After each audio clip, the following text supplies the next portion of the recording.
রাগ করলেন কি? না ভাই। আপনার কটা কথা বলে দিয়ে যাবো, কথা কটা যদি সত্য হয় সত্য বলবেন তো। হাতটা দেখে রাগ করলি, এই রাগ করছি এই কথাটা বলেই আমি ভাইরাল হয়ে গেছি। অত্যন্ত ভালো লাগে যখন গ্রামের লোকজন আমার বাড়িতে আসে, বাজারে যাই, মামা তুমি আসছো রাগ করলা, মামা তুমি এদিকে আসো চা খাও, তুমি এত ভাইরাল হইলা কিভাবে। যারা আমার ভিডিওটা দেখে যারা ভাইরাল হয়েছে, রাগ করলেন কি, তাদের প্রতিও আমি হাজার হাজার কৃতজ্ঞ, ভালোবাসা রইল।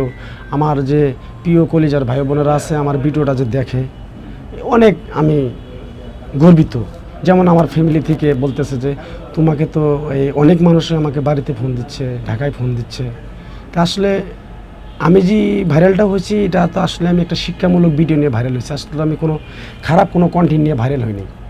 সেটা যেমন আমি কবিরাজের যে অভিনয়টা করছি, যে ক্যারেক্টারটা আমি ফুটিয়ে উঠেছি, সেটারও কারণ আছে। কারণটা হলো আমিও এরকম প্রতারণার শিকারে পড়ছিলাম।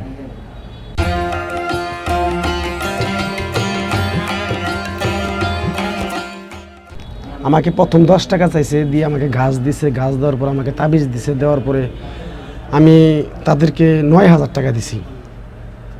দেওয়ার পরে যে না এটা তো আসলে ভুয়া। তখন আমার মাথায় একটা ব্রেনটা কাজ করলো যে আসলে এই যে আমার সাথে যে প্রতারণাটা করলো, এরকম তো আরও মানুষের সাথে প্রতারণা করতে পারে। এরকম অনেক রাস্তাঘাটে বাজারঘাটে অনেক প্রতারণার লোক পাওয়া যায় যে আমি ফকির, আমি আগামী কিছু কথা বলতে পারি, বিভিন্ন ধরনের কথাবার্তা বলে একটা মানুষকে ইমোশনালে ফেলে তার সাথে অনেক টাকা পয়সা অনেক কিছু নিয়ে যায়। তাই আমি এটা সতর্ক করে দেওয়ার জন্য আমি ভিডিওটা বানাইছিলাম যে আসলে আমার কপালে ছিল আমি যে এই ভিডিওতে ভাইরাল হবো। এর চেয়ে বড় বড় ভিডিও আমি দিছি, ভিউ হয়েছে, কিন্তু আমি এরকম সাড়া পাইনি। এই ভিডিওর তো অল্প কিছু মনে হয় ভিউ হয়েছে, কিন্তু ভাইরাল হয়ে গেছে তাড়াতাড়ি। এর থেকে বড় বড় ভিডিও ছাইরেও আমি 50 মিলিয়ন, 60 মিলিয়ন, 70 মিলিয়ন ভিউ আছে, কিন্তু আমি এরকম ভাইরাল হইনি। হয়তো এই হাতটা দেখে রাগ করলি, এই রাগ করছি এই কথাটা বলেই আমি ভাইরাল হয়ে গেছি। তো আসলে আমি কন্টেন্ট ক্রিয়েটর, আমি অনেক দিন ধরে এই কন্টেন্ট ক্রিয়েটর আমি এটার সাথে যুক্ত। এই মানে আমি শুটিং শেষ দিয়ে ওই ছেলেটা যাইতেছে, পরে আমাকে বললো মামা। আমি বললাম কি, কয় তুমি তো মানুষের হাত দেখে ভবিষ্যৎবাণী বলে দাও, তাহলে আমি তো অনেক কষ্টে আছি মামা, তাহলে তুমি আমার হাতটা দেখে বলে দাও। পরে বললাম তুমি আমার মামা, তুমি কষ্টে থাকবা, তাহলে কেমন হয় না, তা আসলে তোমার হাতটা দেখে দিই। এই হাতটা দেখে পরে বললাম তোমার নাম কি, কয় বিপ্লব। তুমি হিন্দু না মুসলমান, বললো যে আমি মুসলমান। একবার কয় বিসমিল্লাহ, কয় বিসমিল্লাহ। আরেকবার কয় সুবহান আল্লাহ, সুবহান আল্লাহ। বললাম তুমি কি রাগ করলা, কয় না। তাহলে তোমার 3টা কথা বলে দেবো, কথা 3টা যদি সত্য হয় সত্য বলবা তো। পরে বলছে আচ্ছা ঠিক আছে মামা বলবো।